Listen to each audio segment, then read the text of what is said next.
ছিলেন না। আরে বলো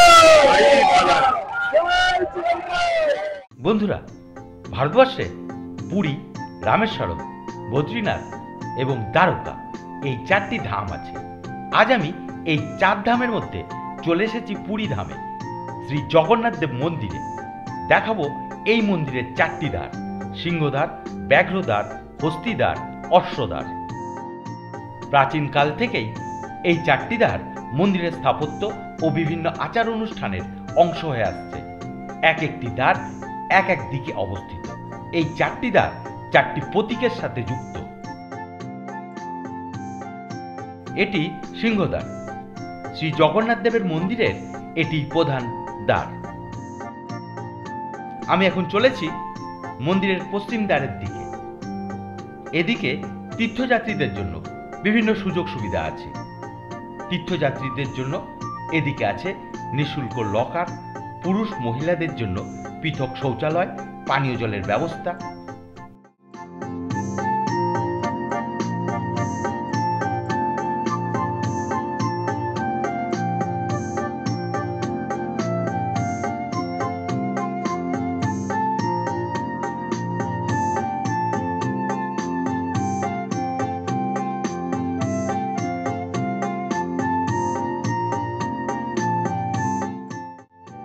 এটি মন্দিরের পশ্চিম দ্বার।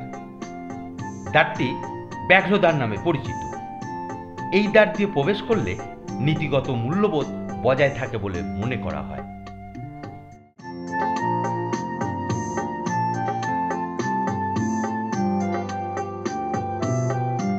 পশ্চিম দ্বার দেখে এখন আমি চলেছি উত্তর দ্বারের দিকে।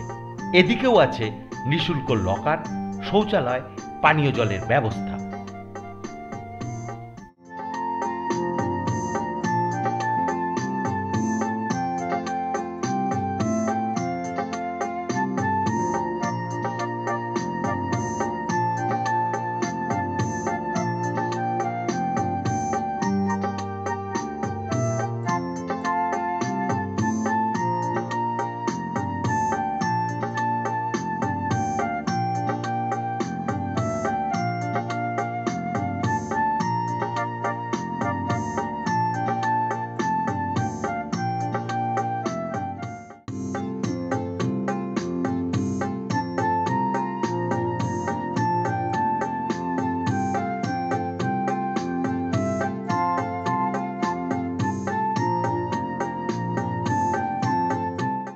আমরা এখন দেখছি মন্দিরের উত্তর দ্বার, যা হস্তিদ্বার নামে পরিচিত। এই দ্বারটি সমৃদ্ধি, সম্পদের প্রতিনিধিত্ব করে।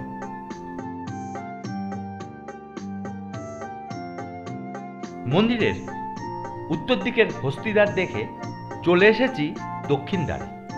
এই দক্ষিণ দ্বারের নাম অশ্বদ্বার। মনে করা হয় এই দ্বার দিয়ে প্রবেশ করার জন্য জাগতিক আকাঙ্ক্ষাকে কাটিয়ে উঠতে হয়।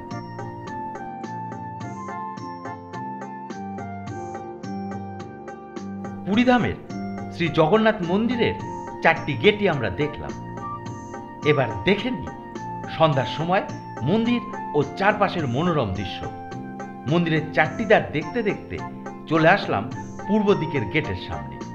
এখন সন্ধ্যা 7:30। এই সময় মন্দিরের প্রবেশের সবচেয়ে ভালো সময়, কারণ আমি দেখেছি এই সময় ভিড় কিছুটা কম থাকে।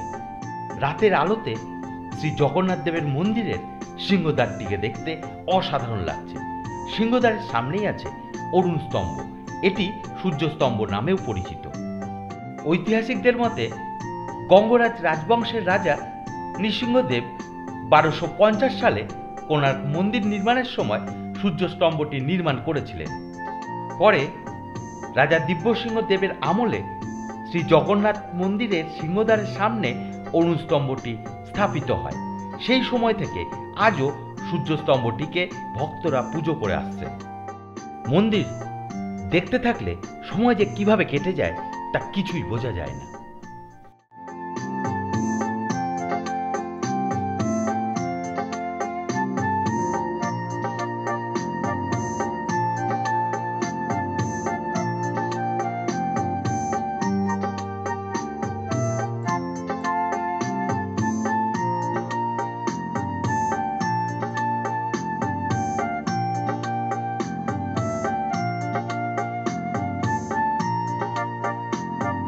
বন্ধুরা, আসুন দেখে নিই মন্দিরের পরিক্রমা মার্গটি।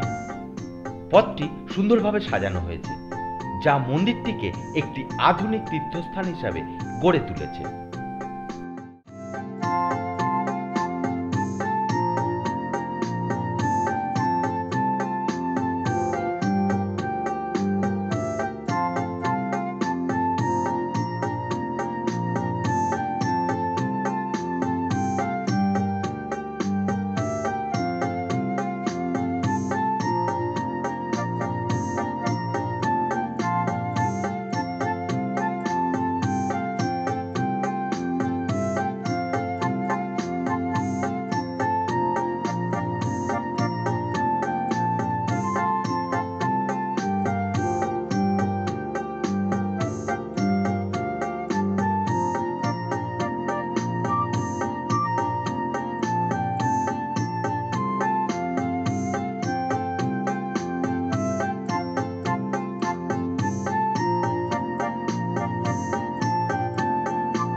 বন্ধুরা, আজ এ পর্যন্ত।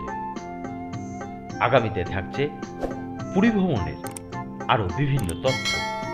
দেখতে সফর ভ্রমণ চ্যানেলটি সাবস্ক্রাইব করতে পারেন। ধন্যবাদ।